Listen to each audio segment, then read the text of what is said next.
지금 우리 그 농산어촌 학교가 굉장히 열악하다 이 말을 하잖아요. 열악하죠.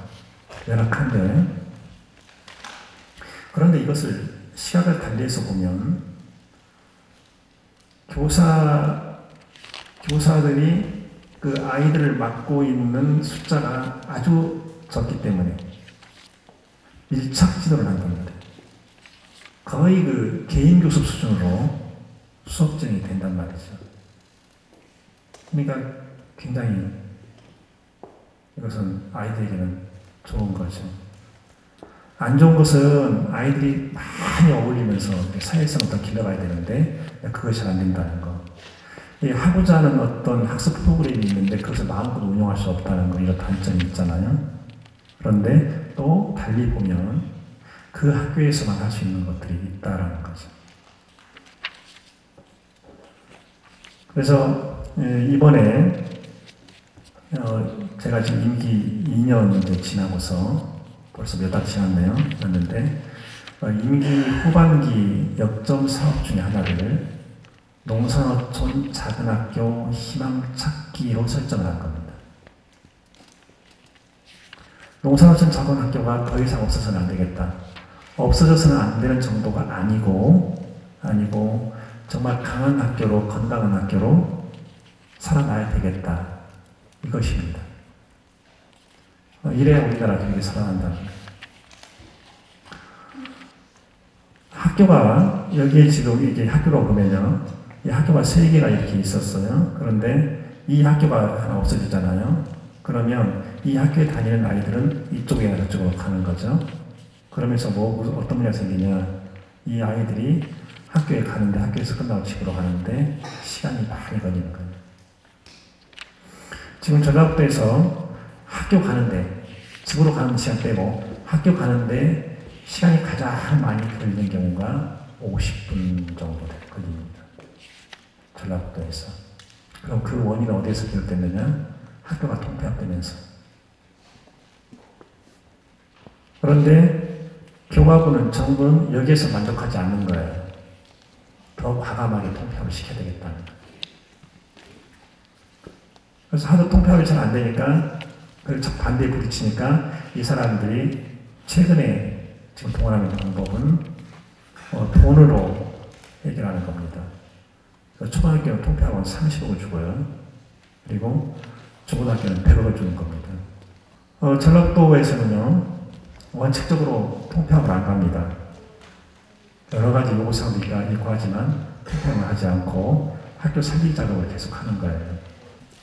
그 통폐합 숙려제도를 도입을 했어요. 통폐합을 할 수밖에 없다. 그런 판단이 설 때가, 누가 봐도 그 판단이 설 때가 있잖아요. 그때 바로 들어가는 것이 아니라 약간 유예기간을 두는 거죠. 조금 더 기다려보자. 그걸 이번에 지금 도입을 했거든요.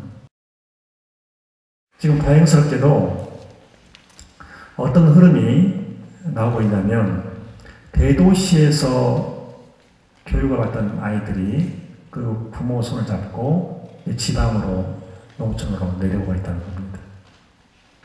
우리 지금 전라북도에서 일어나는 여러 가지 변화 중에서요, 사실은 이것이 서울 경계에서 일어나는 사안이라고 하면요, 전국적인 뉴스로 대단한 것으로, 빅 뉴스로, 핫 뉴스로 뛸만한 것들이 적지 않습니다.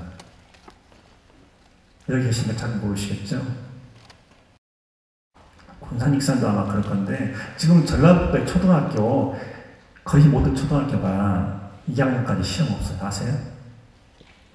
오늘 어떤 학부모님이 그러대요. 아유, 제 아이가 3학년인데 교육감이 3학년도 없애주시고 했어요. 근데 그 교육감이 없앤 게 아니고 학교에서 자율적으로 다 없애버린 거예요.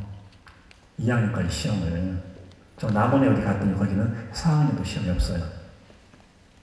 근데 왜 그 시험이 없어지게 됐냐? 이런 기회를 통해서, 또 교장단 회의를 통해서 잠깐씩 그런 이야기를 했죠. 학생과 시험의 관계에 대해서, 시험의 존재 이유에 대해서. 그러면서 외국 예를 들죠.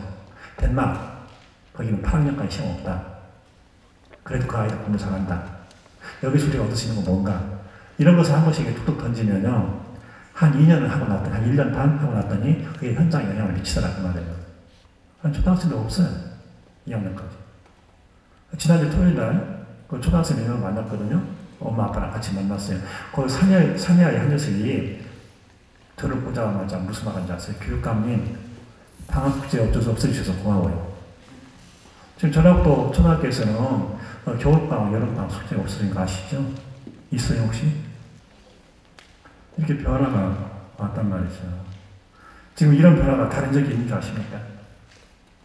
다른 적은 없어요. 이제 못하는 거예요. 헌법 31조 1항은 이렇게 규정하고 있어요. 모든 국민은 능력에 따라 평등하게 교육을 받을 권리를 가진다. 이게 교육평등권입니다. 평등에는 두 가지가 있어요. 하나는 기회평등, 또 하나는 기회평등, 또 하나는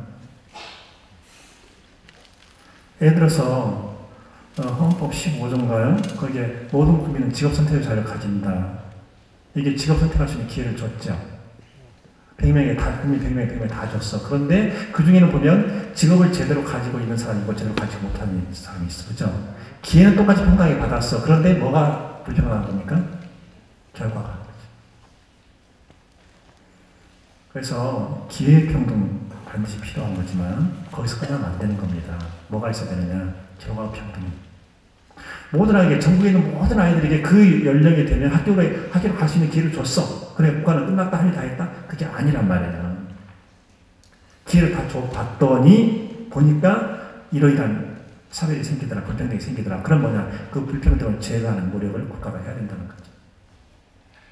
농산호전 학교는 바로 그런 거예요.